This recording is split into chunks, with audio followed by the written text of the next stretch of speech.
तो रैदास जी को ठाकुर जी प्राप्त हुए। रैदास जी उनकी सेवा करने लगे।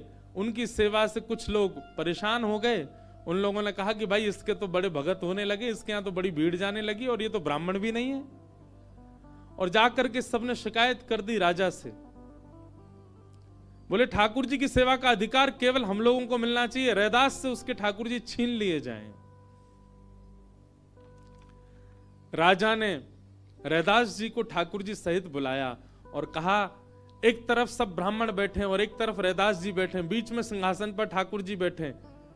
जिसकी उपासना आराधना से ठाकुर जी का मुख अगर मुड़ गया, जिसकी तरफ मुड़ गया, ठाकुर जी उसके रहेंगे। फिर ब्राह्मणों ने तो वैदिक उच्चारण किए, खूब सुंदर महाराज आराधना की, ठाकुर जी यथावत रहे। रैदास जी महाराज ने, राजा ने कहा, रैदास जी आप कुछ करो जिससे ठाकुर जी आपकी तरफ मुड़ गए तो ठाकुर जी आपके ही रहेंगे। फिर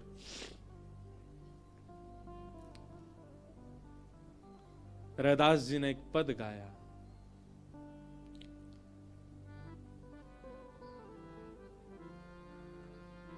जो तुम तोड़ो राम मैं नाही तोड़ूं रे, जो तुम तोड़ो राम मैं नाही तोड़ूं रे, तो सो प्रीत तोड़ राम कौन संग जोड़ूं रे, तो सो प्रीत तोड़ राम कौन संग जोड़ूं रे, जो तुम तोड़ो राम मैं नहीं तोड़ूं रे, जो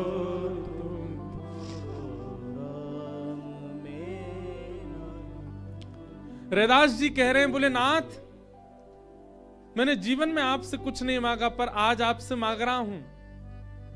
मेरे जैसे आपके अर्चक हजारों लाखों करोड़ों हैं, आप मैं सेवा नहीं करूंगा तो आपकी सेवा कोई और करेगा। मेरे जैसे आपके लिए लाखों हैं पर मेरे लिए तो आप केवल एक हो। आपको सेवा की आवश्यकता नहीं, मुझसे भी अच्छी सेवा करने वाले आपको मिल जाएंगे, पर मुझे आप नहीं मिल पाओगे ना। इसलिए नाथ मुझ पर कृपा करो। अष्ट प्रहर एक ही आशा, अष्ट प्रहर एक ही आशा, मन क्रम वचन कहे रैदासा, मन क्रम वचन कहे मेरा पूरा जीवन केवल आपकी सेवा के लिए है। मन क्रम वचन, धन मेरे पास नहीं है पर मन क्रम वचन से मैं केवल आपका हूं राम जी। भले ही मैं श्रेष्ठ कुल में नहीं जन्मा, मैं धनवान नहीं हूं, पर मेरा सब कुछ आपके लिए। मैं श्वास भी आपके लिए लेता हूं, मैं चलता भी आपके लिए हूं, मैं जीवित भी आपके लिए, मैं भोजन भी इसलिए करता कि आपकी सेवा कर सकूं। मुझ पर कृपा अनुग्रह करो नाथ।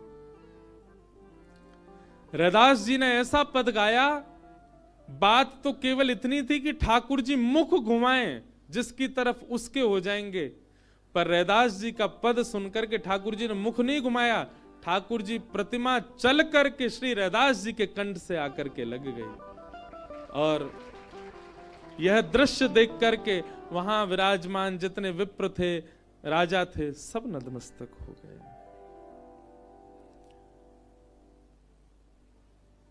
भैया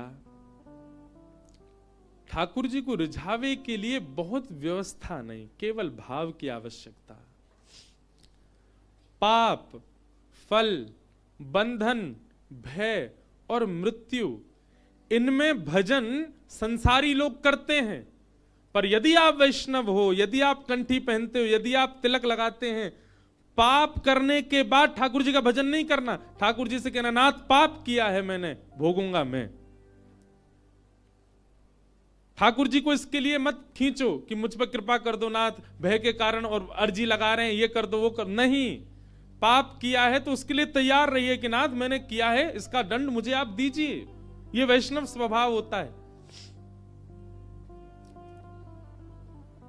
फल की कामना से नहीं करना है भगवत भजन, बंधन युक्त बंधन मुक्त होने के लिए नहीं करना है, भय से नहीं करना है, मृत्यु समीप आने पर नहीं करना है। बल्कि एक बात कहूं, अन्यथा मत लीजिएगा, अगर जीवन भर भजन नहीं किया और वृद्धावस्था में मन में भाव आता है कि अब हमें भजन प्रारंभ करना चाहिए, तो बल्कि तब और नहीं करना है, तब कहना नाथ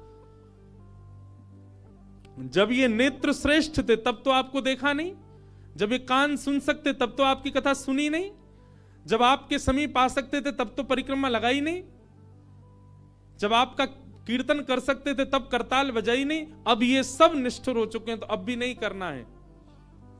अरे माधवदास जी के चरित्र में आता है, वे 21 वर्ष की आयु में जगन्नाथपुरी गए और जगन्नाथपुरी जाकर के 3 दिन तक अनशन व्रत पर रहे।